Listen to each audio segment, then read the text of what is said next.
Welcome to Rustic Studio.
Picture the approach to your home first. A path that announces the season before you reach the door.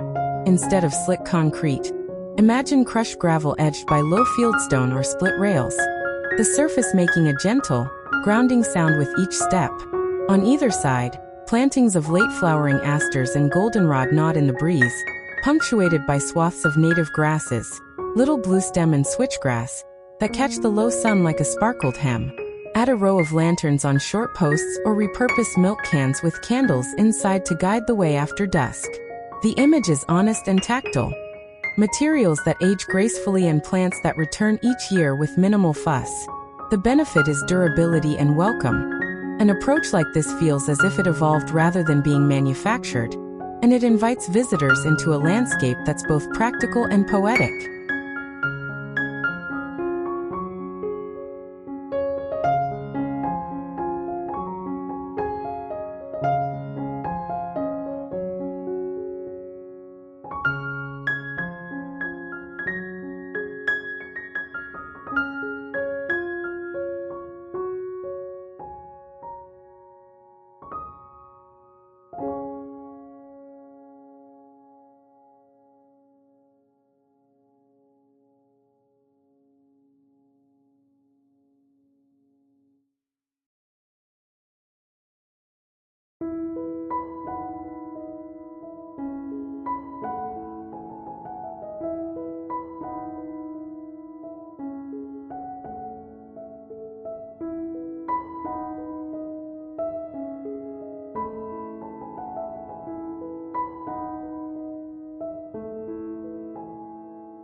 Move naturally to the porch and entry where seasonal accents set the tone. Visualize a pair of wide steps with stacked pumpkins, large at the base, smaller on top, interspersed with galvanized buckets of mums and hay bales used for extra seats. A grapevine wreath or a wreath of dried grasses hangs on the door, its texture soft against painted wood. A bench with folded quilts and a vintage enamel basin filled with clippings from the garden offer function and charm. This vignette reads like a small farm stand laid at your threshold. The benefit is sociability and curb appeal. Simple, tactile displays make the home feel hospitable and curated without fuss.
Think of fences and gates as gentle punctuation that organize the property.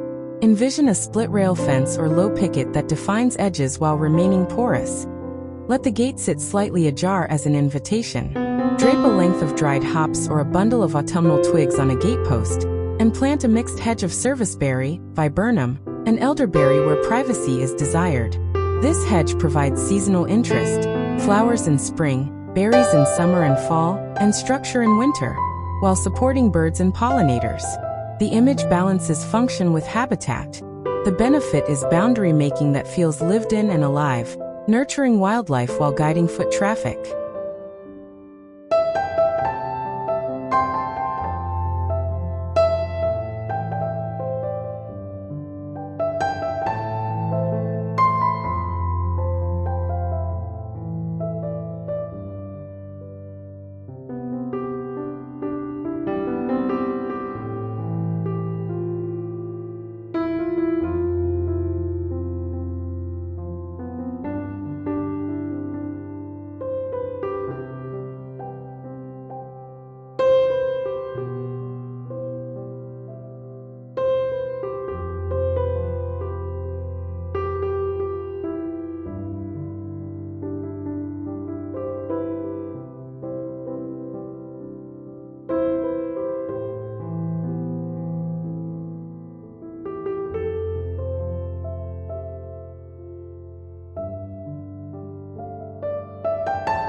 Paths through the garden can invite quiet exploration rather than merely connecting points.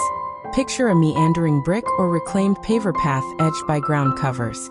Creeping thyme that releases aroma underfoot, low sedum that cushions shoes, and small clumps of ornamental onion for late-season stars. Add benches tucked into small alcoves where one can pause to watch bees or read. The path becomes a sequence of small experiences rather than a hurried route. The practical advantage is experiential. Designed movement encourages lingering and discovery, turning daily routines into mini rituals.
Beds and borders in a rustic fall landscape should be layered and mixed. Imagine swathes of perennials, coneflowers, sedum, asters, and rudbeckia, interlaced with edible patches of kale, chard, and late-season brassicas. Use salvaged timber to form raised beds and a few hand-lettered signs to identify plant varieties. Scarlet kale, Japanese mums, so the garden reads like a living map. Include structural shrubs and small trees for vertical interest. Crabapple or serviceberry offer fruit for birds and color for the eye. The image is functional and abundant. The benefit is resilience and yield. Combining ornamentals with edibles supports pollinators, improves soil health, and provides both beauty and harvest.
water feature, even a modest one, anchors a rustic yard. Envision a weathered galvanized tub sunk into a sunny spot to become a bird bath, edged with river stones and sedges for a naturalized look. Alternatively, imagine a small bubbler or recycled stone basin where frogs and birds can visit. Water attracts life and adds a reflective surface that changes with light. The benefit is biodiversity and calm. Moving or still water invites wildlife and creates a sensory counterpoint to rustling grasses.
Planting for pollinators and wildlife is both purposeful and poetic. Picture a perennial border dense with milkweed for monarchs, echinacea for bees, and asters for late-season pollinators. Arrange so something is always in bloom from spring through fall. Add berry-producing shrubs that feed birds in autumn and provide structure through winter. Allow a small patch of native asters and goldenrod to grow untidy in a corner. This deliberate mess will hum with insects and birds. The benefit is ecological. A well-planned rustic landscape supports local species, creates healthy ecosystems, and rewards you with a buzzing, living yard.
Repurposed materials and simple structures give a landscape personality. Imagine a reclaimed arbor draped with grapevines, an old ladder used as a trellis for climbing beans, and a salvaged barn door repurposed as a potting bench against a shed. Position an antique plow or a weathered wheel as an accent that reads like garden sculpture rather than junk. These objects tell stories and age into the place. The benefit is sustainability and character. Reused pieces save resources and provide focal points with history.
Finally, share the landscape with others to deepen its meaning. Picture seed-swapping afternoons, communal harvest tables where neighbors leave surplus produce for one another, and shared workdays to mend fences or plant bulbs. Install a small chalkboard announcing a neighborhood potluck or a weekend seed exchange. These gestures make the yard a locus for local life. The benefit is connection. A rustic, farm-style landscape is most alive when it nurtures relationships as well as plants.